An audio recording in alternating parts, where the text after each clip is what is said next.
we are looking about this figure. So listen carefully. In this figure, the base station are placed at the corner of the cells, and the area served by the base station A is assumed to be saturated with traffic. New base stations are therefore needed in the region to increase the number of channels in the area and to reduce the area served by the single base station. Note in the figure that the original base station A has been surrounded by 6 new microcell. ये जो है ये A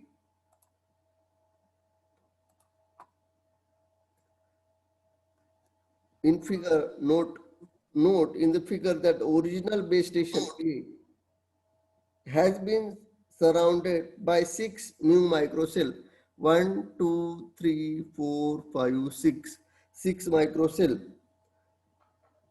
In this example, the smaller cell were added in such a way, मतलब ये जो smaller cell add किए हैं, in a such a way as they prevents the frequency plan of the system. For example, the microcell base station label G, microcell base station label G.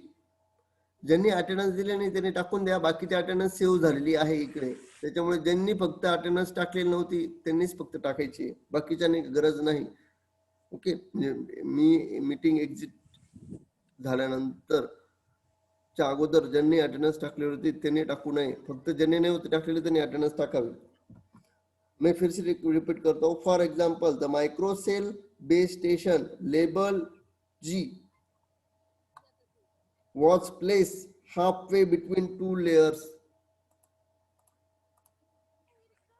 G, halfway between two larger stations utilize the same channel set A. This is also the case for the other microcell in the figure.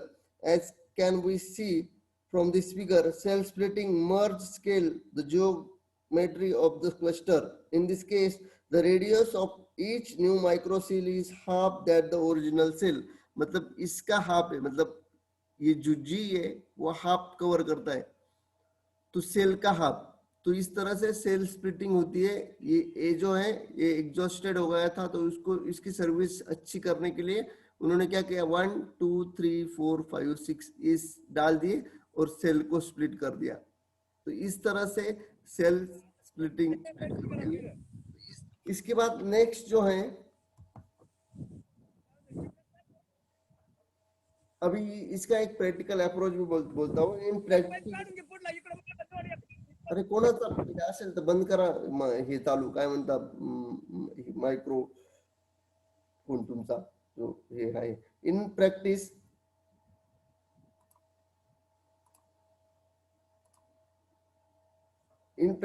not all cells are split at the same time. It is often difficult to service provider to find real estate that is perfectly situated for the cell splitting. मतलब at a time सभी cell split नहीं हो सकते, तो जिस तरह से practical approach होगा उस तरह से वो सेल स्प्लिट होंगे. ओके, सो इस तरह से ये होगा आपका सेल स्प्लिटिंग का. इसके बाद नेक्स्ट टॉपिक जो है, नेक्स्ट टॉपिक जो है वो सेक्टरिंग है. तो सेक्टरिंग का एक वीडियो भी देखा था हमने पिछले 4-5 लेक्चर के पहले, जो वीडियो था उसमें सेक्टर करके था. तो सेक्टर मीन्स व्हाट, सेक्टरिंग के बारे में. द सेक्टर मतलब क्या होता है कि एक पूरा जो अभी जैसे महाराष्ट्र है, महाराष्ट्र में इसे हर जगह पे फ्रीक्वेंसी डाल दिए, मतलब सेल डाल दिए, और वो ग्रुप ऑफ सेल मतलब कि क्लस्टर. ये ग्रुप ऑफ सेल मतलब क्या, एक क्लस्टर. जैसे गुजरात, वहां पे अलग अलग सेल बना दिए, समझ लो गुजरात के अंदर पूरे. जैसे मैं महाराष्ट्र की बात करता हूँ, जैसे नासिक है, औरंगाबाद है, पूना है, इस तरह से सिटी वाइज सेल बना दिए और उनके पास के रेडियस को एक सेल बना दिया और उस सेल का एक क्लस्टर बना दिया, तो ये सेक्टरिंग हो गया। तो how it is use, cluster sectoring, how it is use, अभी हम उसको देखते हैं। तो देखो, cell splitting achieve capacity of improving by essential rescaling of the system by decreasing the cell radius r and keeping the co-channel reuse ratio unchanged. The cell splitting increase the number of channel per unit area, मतलब cell splitting से क्या होता है, आपका area बढ़ता है। मगर sectoring increase SI ratio so that the cluster size may be reduced. In this approach, first the SI is improved using directional antenna. That capacity improve the achieved by the reducing the number of cell in the cluster, thus increasing the frequency reuse. However, in order to do this successfully, it is necessary to reduce the relative interference between the decreasing the transmitter power. The co-channel interference in a cellular system may be decreased by replacing a single omnidirectional antenna at the base station by servo directional antenna each radiation within the specific sector. अभी देखो ये sector है, तो क्या किया कि omni antenna का use करके यहाँ पे देखो ये एंटीना इस जगह से, ये जो है ये एंटीना का डायरेक्शन ऐसा रहेगा, मतलब कि ये क्या करेगा, इस जगह पे ट्रांसमिट करेगा, इस जगह पे ट्रांसमिट करेगा, इस जगह पे ट्रांसमिट करेगा। अभी ये 120 का भी होता है, तो ये देखो 120 का अगर रहा तो 120 डिग्री का, तो यहाँ पे देखो एंटीना, तो इस जगह पे ट्रांसमिट करेगा, इस जगह पे ट्रांसमिट करेगा, इस जगह पे ट्रांसमिट करेगा, इस जगह पे ट्रांसमिट करेगा। मतलब क्या होता है कि आपका 60 120 का ये देखो ऐसे ट्रांसमिट करेगा, ये सब इस साइड में नहीं ट्रांसमिट करेगा, इस साइड में नहीं आएगा, ये इसका जो है ये जो डायरेक्शन है एंटीना का, ये ओमी डायरेक्शनल एंटीना जो होते हैं ना, वो एक ही डायरेक्शन में ट्रांसमिट करते हैं, मतलब इस जगह पे उनका नहीं आएगा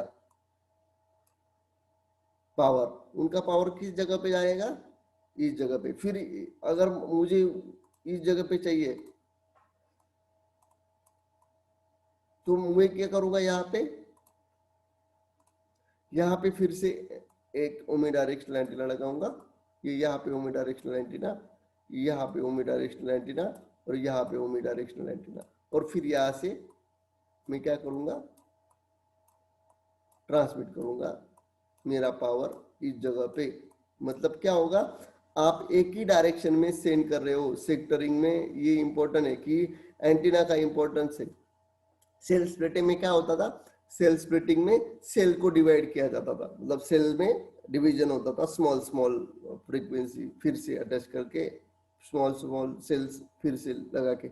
मगर सेक्टरिंग में क्या होता है, सेक्टरिंग में ओमी डायरेक्शनल एंटीना का यूज करते हैं, और ओमी डायरेक्शनल एंटीना का यूज करके एक तो 60 डिग्री 120 डिग्री ऐसे डेटा ट्रांसमिट होता है, तो ये उसी डायरेक्शन में डेटा जाएगा।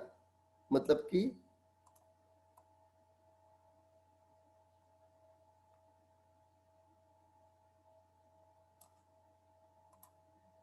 ये जो है इसी डायरेक्शन में आपका सभी डेटा जाएगा, इस डायरेक्शन में, इस डायरेक्शन में, इस डायरेक्शन में, ये इस डायरेक्शन में, इस डायरेक्शन में, ये इस डायरेक्शन में, इस डायरेक्शन में, इस डायरेक्शन में, यहाँ पे ही सिर्फ आपका सिग्नल जाएगा, इस डायरेक्शन में नहीं जाएगा, ये डायरेक्शन में। तो it is called as a sectoring. When sectoring is employed, the channel use a particular cell are broken down into sectors group and are used only within a particular sector. अभी देखो इसका use क्या है कि जब सेक्टरिंग use करते हैं, the channel use a particular cell as a broken down into sectors group and use only within the particular sector. आप उस सेक्टर के अंदर अभी ए सेक्टर कर दिया, एक सेक्टर हो गया, 120 का एक सेक्टर हो गया, एक सेक्टर हो गया, सेल कितने हैं, एक ही सेल है, मगर क्या किया, उसको डिवाइड किया है आपके ओमी डायरेक्शनल एंटीना की वजह से। तो यहाँ पे देखो ये है, ये है, ये है, इस जगह पे ये है, ये है, ये है। आपके पास एक ही सेल है, मगर आपने क्या किया, एंटीना का यूज करके उसको सेक्टर में डिवाइड कर दिया। ये यहाँ से डेटा ये इस जगह पे ट्रांसफर होगा, इस जगह पे। तो सेल स्प्लिटिंग और सेक्टरिंग में क्या है, सेक्टरिंग में एंटीना का इंपॉर्टेंस है। सेल स्प्लिटिंग में उस सेल को डायरेक्टली स्प्लिट करते हैं, यहाँ पे सेल को स्प्लिट नहीं किया जाता, ओमी डायरेक्शनल एंटीना का यूज करके डेटा आपका जो ट्रांसमिशन है वो चेंज किया जाता है। उसके बाद यहाँ पे जो है कि नेक्स्ट सेक्टरिंग के बारे में मैंने बोलने के बाद अभी रिपीटर्स है। तो रिपीटर्स देखो, रिपीटर्स क्या करते हैं, to provide dedicated coverage for hard to reach areas such as within the building or valley or tunnel, radio transmitter known as repeater are often used to provide such range extension capacity। अभी देखो क्या होता है कि जैसे कि hard to reach area जो है, जैसे यहाँ पे देखो हमने बोला कि चांदवड़ का जो घाट है वहां पे जाते वक्त आपको रेंज, या वैली है वहां पे आपको रेंज नहीं मिलती, या अपने यहाँ पे भी बिल्डिंग है, अपने कॉलेज में भी बहुत सारे इस जगह पे रेंज नहीं मिलती है।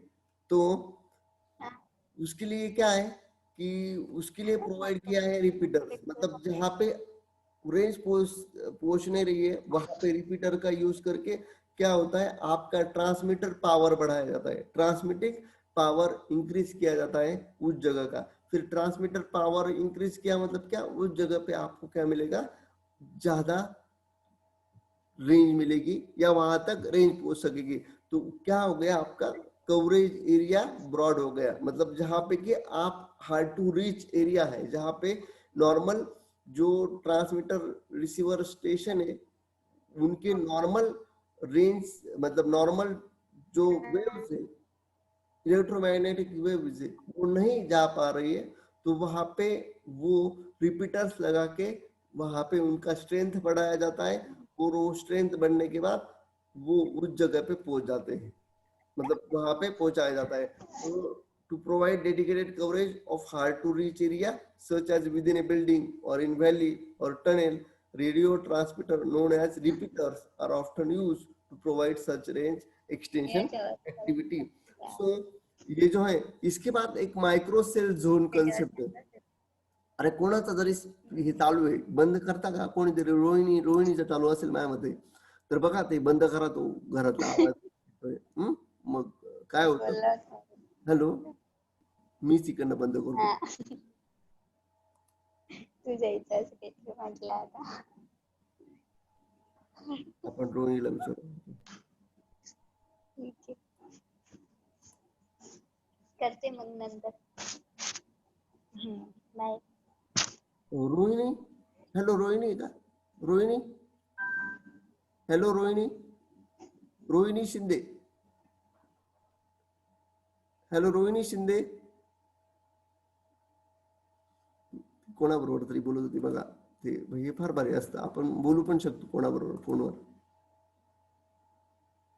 So micro cell zone concept देखो यहाँ पे, पिछले लेक्चर में मैंने माइक्रो सेल जोन कंसेप्ट के बारे में बताया था। ये देखो, ये माइक्रो सेल जोन कंसेप्ट अगर आपको नहीं पता होगी तो ये देखो, ये micro cell umbrella cell concept बोलते हैं उसको, माइक्रो सेल, एक देखो स्मॉल माइक्रो सेल ये भी बोलते हैं। तो ये माइक्रो सेल जोन कंसेप्ट है। तो माइक्रो सेल जोन कंसेप्ट में क्या होता है, each of the zone side are connected to the single base station and share the same radio equipment. Zone are connected to the coaxial cable, fibre optical और microwave link to the base station.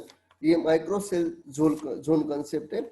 यहाँ पे आपको क्या मिलेगा, the hand off requirement कम रहती है micro cell में, जैसे मैंने आपको पिछले लेक्चर में बताया था। तो इस तरह से हमारा यूनिट नंबर 1 यहाँ पे एंड होता है। तो यूनिट नंबर 1 के लिए यूनिट नंबर 2, यूनिट नंबर 1 नहीं, यूनिट नंबर 2 यहाँ पे खत्म होता है। तो क्या क्या हमने देखा, देखो यहाँ पे यूनिट नंबर 2 में cellular system, hexagonal geometry cell and concept of frequency reuse, channel assignment strategy देखे, डिस्टेंस टू फ्रीक्वेंसी रियूज देखा, channel and co channel interference reduction factor देखा, SI consideration and calculation of minimum co-channel and adjacent interference देखा, hand off strategy देखे, umbrella cell concept देखा, trunking and grade of service देखा, और improving coverage and capacity in cellular system, cell splitting देखा, cell sectoring देखा, micro cell zone concept देखा और repeaters देखा। तो ये सभी पार्ट हमने यूनिट नंबर 2 के कवर किए हैं। तो यूनिट नंबर 1 एंड 2 इस तरह से हमने यहाँ पे कवर किए हैं। अभी यूनिट नंबर 3 जो है वहां पे जाने के पहले हम इसका यूनिवर्सिटी में कौन कौन से क्वेश्चन पूछे गए ये मैं आपको बताता हूँ। अभी यूनिट नंबर 3 जो है, ये जो खासकर जो है उसका एक मैं आपको बेस बता दूं कि यूनिट नंबर 3 में क्या आएगा। यूनिट नंबर 3 में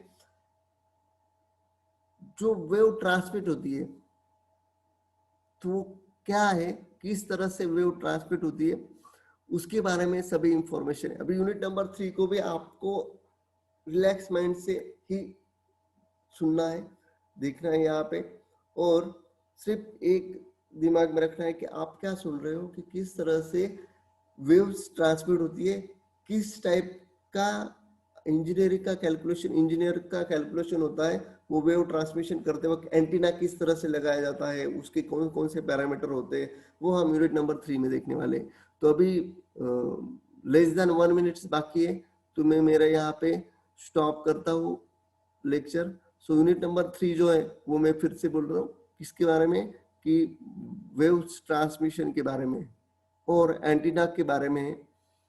उसमें कौन कौन से डिफिकल्टी है, कौन कौन किस तरह से वो डिफिकल्टी को कवर किया जाता है, उसके रिलेटेड है यूनिट नंबर 3। तो यूनिट नंबर 3 कल स्टार्ट करेंगे। उसके पहले यूनिट नंबर 2 का जो है वो देखेंगे।